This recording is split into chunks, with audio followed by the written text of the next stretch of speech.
तो last episode के and पे हमने देखा था कि हमारा बायरयू जो होता है वो सोमा से कहता है कि लगता है कि मैं यहाँ पर अपनी फुल स्ट्रेंथ को यूज करते हुए अपनी जान को दांव पर लगाना होगा, तब जाकर हम इस मास्टर को हरा पाएंगे। और चाचा भी नीचे उतर आता है और उनसे कहता है कि इतना काफी नहीं है। चाचा उन दोनों से कहता है कि मुझे नहीं लगता कि तुम दोनों यहाँ पर बच पाओगे अगर तुम दोनों वाकई में यहाँ पर सीरियसली मुझसे फाइट करना चाहते हो। तो बायरयू इसी के साथ एक टेबल को किक मारता है और उसकी तरफ फेंकता है। जैसे वो टेबल उठता हुआ चाचा की तरफ आगे बढ़ता है, इसी के साथ ही वो अपनी तलवार को घुमाते हुए वहां पर उस टेबल के ऊपर बहुत सारे कट लगाता है। तो वो कट जो होते हैं वो टेबल को काटने के बाद सीधे चाचा की बॉडी की तरफ आगे बढ़ते हैं, लेकिन चाचा बड़ी आसानी के साथ अपनी इनर की मदद से ही उन सारे के सारे कट्स को वहां पर से अवॉइड कर लेता है। और उसके सामने टेबल के टुकड़े आते हैं, उन सभी टुकड़ों को भी बड़ी आसानी से वहां पर से अवॉइड कर लेता है। और इसी के साथ ही उन टुकड़ों के पीछे से बायरयू निकलता है। बायरयू अपनी तलवार लेकर ड्रैगन स्लैश को यूज करते हुए उसके ऊपर अटैक करता है। तो जब वो ड्रैगन स्लैश के साथ चाचा के ऊपर अटैक करता है तो हमारा चाचा बड़ी आसानी के साथ उसकी ड्रैगन स्लैश को भी अवॉइड कर लेता है। और बायरयू को यहाँ पर एक बहुत बड़ा झटका लगता है, क्योंकि ड्रैगन स्लैश उसका सबसे पावरफुल मूव है। वो उसके हाथों की तरफ देख रहा होता है कि वो सिर्फ और सिर्फ हाथों की मदद से, हाथों के ऊपर की कोटिंग चढ़ाकर वो उसकी तलवार के अटैक को अवॉइड कर रहा है। तो वो कहता है कि बेयर हैंड्स के साथ ये मेरे अटैक्स को ऐसे अवॉइड कर सकता है।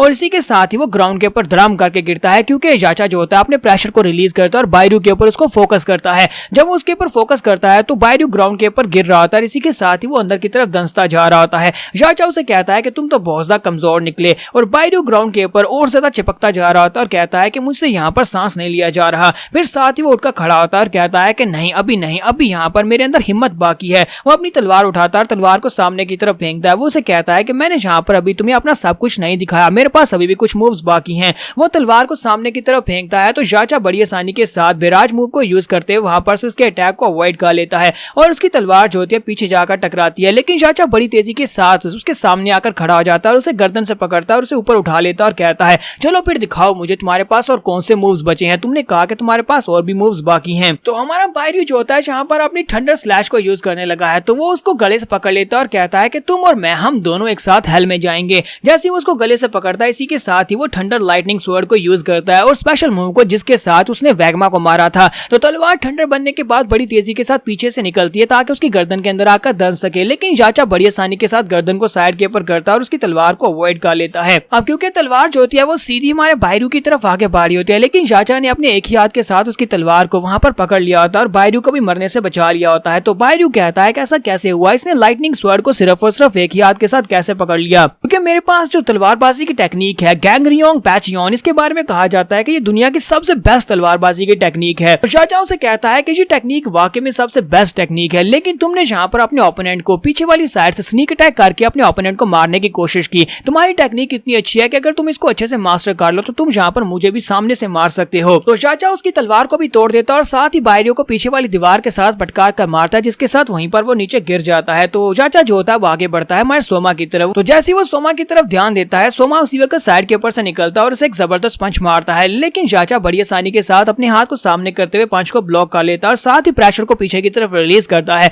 जो कि सोमा के पूरे बाजू के अंदर से होता हुआ उसकी पूरी बॉडी से निकलता है और सोमा उड़ता हुआ पीछे जाकर दीवार के साथ टकराता है। जब वो पीछे गिर रहा होता है, इसी के साथ ही चाचा फिर से उसके करीब पहुंच जाता है, अपनी टांग उठाता है और उसके ऊपर एक जबरदस्त किक मारता है। जब उसे ऊपर से किक मारता है तो वो ग्राउंड के ऊपर जाकर पटकता है और हमारा सोमा जो होता है ग्राउंड के ऊपर पटकने के बाद वहां पर नीचे का काफी बड़ा ग्राउंड का हिस्सा टूट जाता है और जबरदस्त इंपैक्ट निकलता है। सिर्फ एक ही किक के साथ उसे लगता है कि उसने सोमा को बेहोश कर दिया, क्योंकि सोमा की आंखों का कलर जा चुका है और सोमा जो है ग्राउंड के ऊपर पड़ा है। तो वो कहता है लगता नहीं है कि इस लड़के को अपने बारे में कुछ भी याद है और इसे कुछ पता है कि ये एक बहुत ही पावरफुल मास्टर है, लेकिन इसकी पावर्स को सील कर दिया गया है। तो वो पीछे की तरफ देखता है तो बायरयू फिर से उठकर खड़ा हो जाता है। तो सोमा नहीं सॉरी चाचा उसे कहता है लगता है कि मैं यहाँ पर कुछ ज्यादा ही हाईली एक्सपेक्टेशंस के साथ आया था, ये तो कुछ भी नहीं है। मुझे यहाँ पर बहुत ज्यादा डिसअपॉइंटमेंट हो रही है और मुझे नहीं लगता कि मुझे यहाँ पर तुम लोगों के ऊपर अपना टाइम वेस्ट करना चाहिए, तो इसीलिए अब मैं यहाँ से जाने वाला हूँ। बायरयू यहाँ पर ये सोच रहा था कि उसकी जो पिछली इंजरीज है वैगमा के साथ फाइट की वो अभी तक हील नहीं है और ऊपर से उसकी तलवार भी टूट चुकी है। अब वो यहाँ पर चाचा को कैसे रोकेगा। ऊपर से सोमा जिसके बारे में कहा जाता है कि वो काफी ज्यादा स्ट्रॉन्गेस्ट मास्टर है, वो भी वहां पर बेहोश पड़ा है। लगता नहीं है कि हम लोग यहाँ पर इसको रोक पाएंगे। तो बायरयू अभी यहाँ पर ये सोच रहा था, इसी के साथ ही वहीं पर खामोश हो जाता है। वो दूसरी तरफ घूर कर देखता है तो चाचा कहता है कि अब यहाँ पर क्या हुआ। वो भी दूसरी तरफ देखता है, तो जब वो दोनों दूसरी तरफ देखते हैं तो वहां पर हमारा सोमा खड़ा होता है। सोमा फिर से उठकर खड़ा हो जाता है और उसे कहता है लगता है कि तुम यहाँ पर कुछ ज्यादा ही जल्दी डिसअपॉइंटेड हो गए हो, अभी मैं यहाँ पर हारा नहीं हूँ, मैं अभी तक जिंदा हूँ। और इसी के साथ ही वो एक लकड़ी का बड़ा सा पिलर उठाता है और उस पिलर को अपने कंधे पे रखता है और साथ उसके ऊपर अटैक करने के लिए आगे बढ़ता है। वो उसे कहता है कि मैंने यहाँ पर अभी फाइटिंग को तो स्टार्ट किया, अभी तो मुझे यहाँ पर मजा आना शुरू हुआ है। और वो जाकर चाचा के सर पर जबरदस्त तरीके से उस पिलर को दे मारता है। वो पिलर पिलर उसके सर के साथ लगते ही वहीं पर टूट जाता है। पिलर के टूटने के साथ ही हमारा सोमा फिर से उसके मुंह पर एक जबरदस्त किक मारता है। जब वो उसे किक मारता है तो चाचा उसकी किक को उसके पाँव को वहीं पर पकड़ लेता है, उसके पाँव को पकड़ लेता है और हमारा सोमा कहता है अब तुम यहाँ पर मुझे नहीं पकड़ पाओगे। जबकि चाचा उसे कहता है कि अब जबकि तुम लोग यहाँ पर अपनी लाइफ को लाइन पर लगा रहे हो, यानी कि अपना सब कुछ दे रहे हो, तो फिर यहाँ पर लगता है कि मुझे भी अपना सब कुछ देना चाहिए। ये तो बहुत ज्यादा रूडली बात होगी कि मैं यहाँ पर तुम्हारे साथ खेल रहा हूँ। सोमा जल्दी से जंप करते हुए पीछे की तरफ बढ़ता है क्योंकि उसे समझ आ जाती है कि ये भी अब यहाँ पर अपनी स्ट्रेंथ को यूज करने वाला है। तो इसी के साथ ही चाचा उनसे कहता है कि मैं यहाँ पर तुमसे फाइट करूंगा, लेकिन मैं यहाँ पर ना अपने हाथों को यूज करूंगा और ना ही अपनी जगह से मूव करूंगा। और अगर यहाँ पर मैंने यहाँ पर अपने हाथों को मूव किया तो इसका मतलब यह है कि मैं हार गया। मैं यहाँ पर तुम्हें 3 स्ट्राइक्स का मौका देता हूँ, तुम मुझे 3 पंच मार सकते हो या फिर किक मार सकते हो, जो भी तुम करना चाहो वो कर सकते हो, लेकिन तुम्हारे पास सिर्फ 3 मूव्स हैं। अगर 3 मूव्स में मैंने अपने हाथ को हिलाया या फिर अपनी जगह से थोड़ा सा भी हिल गया तो मैं यहाँ पर बैकचुआ को मारने का फैसला वापस ले लूंगा और ये मेरा वादा है कि आज बैकचुआ जिंदा रहेगी। सोमा उसकी बात सुनने के बाद कहता है तो क्या वाकई में ये तुम्हारा वादा है? और इसी के साथ ही वो कहता है कि उम्मीद करता हूँ कि तुम अपने वादे पर पूरा उतरोगे। और इसी के साथ ही वो उसे पंच मारता है। वो उसे जैसे वहां पर जाकर पहला पंच मारता है तो वो पंच जाकर उसके माथे के ऊपर लगता है, लेकिन वो अपनी जगह से बिल्कुल हिलता भी नहीं है। चाचा अपनी जगह से बिल्कुल भी नहीं हिलता और ना ही वो अपने हाथों को हिलाता है। वो उसे कहता है कि तुम्हारा एक पंच काउंट हो गया, तो जल्दी से अब दूसरे की बारी है। जैसे वो चिल्लाकर उसे कहता है तो उसके पास से प्रेशर निकलता है और सोमा पीछे की तरफ गिर जाता है। पीछे गिरता क्या है, वो पीछे दीवार को तोड़ता है, बाहर जाकर गिरता है। दूसरी तरफ बायरू होता है, वो पीछे देखकर काफी हैरान हो रहा होता है कि इसने यहाँ पर कैसे बिल्कुल रोर किया जैसे कोई लायन रोर करता है, लेकिन इसकी रोर की स्ट्रेंथ एक ड्रैगन की तरह है। तो सोमा घर से बाहर गिरने के बाद सीधा बैकचुआ के पास जाकर गिरता है। तो वो बैकचुआ के पास होता है, बैकचुआ उसकी तरफ देख रही होती है कि ये लड़का यहाँ पर मेरे लिए कितनी ज्यादा फाइट कर रहा है, जबकि मैं सोमा कहता है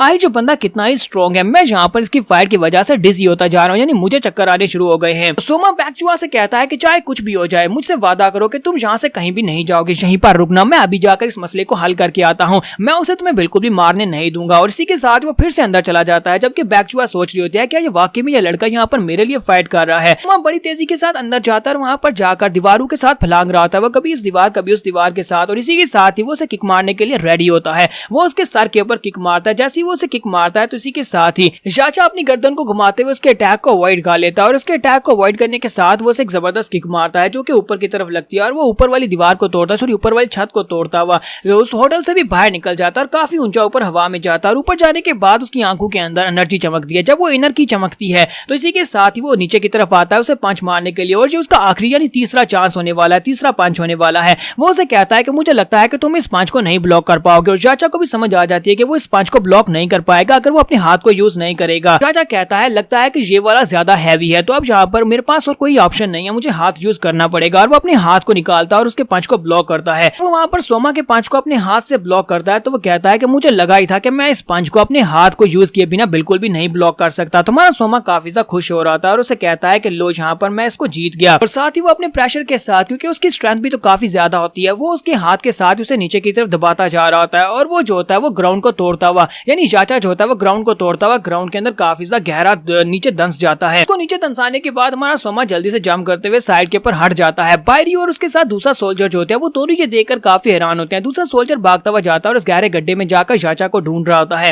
लेकिन चाचा वहां पर नहीं होता, बल्कि चाचा उस गड्ढे से ऊपर होता है, वो ऊपर हवा में उड़ रहा होता है। तुम्हारा सोमा उसे देखकर काफी हैरान होता है कि इसके ऊपर जरा भी असर नहीं हुआ। उसे कहता है कि तुम्हें यहाँ पर इस बात से खुशी होगी कि तुमने यहाँ पर मुझे हरा दिया, लेकिन इसके बावजूद तुम काफी ज्यादा डिसअपॉइंटेड लग रहे हो। तुम्हारा सोमा उसे कहता है कि तुम्हें अपने वादे को पूरा करना होगा, तुमने अपना हाथ यूज किया, इसका मतलब यह है कि तुम बैकचुआ को अब नहीं मारोगे। तो चाचा उसे कहता है कि ठीक है, मैं अपना वादा पूरा करूंगा, मैं बैकचुआ को नहीं मारूंगा, लेकिन मैंने ये वादा नहीं किया था कि मैं यहाँ से चला जाऊंगा। अब यहाँ पर तुम्हारी बारी है, मैं यहाँ पर तुम्हारे साथ खेल कर ही जाऊंगा, या तो फिर यहाँ पर मुझे मजा आएगा या फिर तुम मरोगे। और यहाँ पर हम लोग अपनी एपिसोड 22 का एंड करेंगे। एपिसोड की एक्सप्लेनेशन अच्छी लगी हो तो कमेंट का किस रूप बताइएगा। चैनल को सब्सक्राइब कर दें, वीडियो को लाइक और शेयर कर दें। शुक्रिया।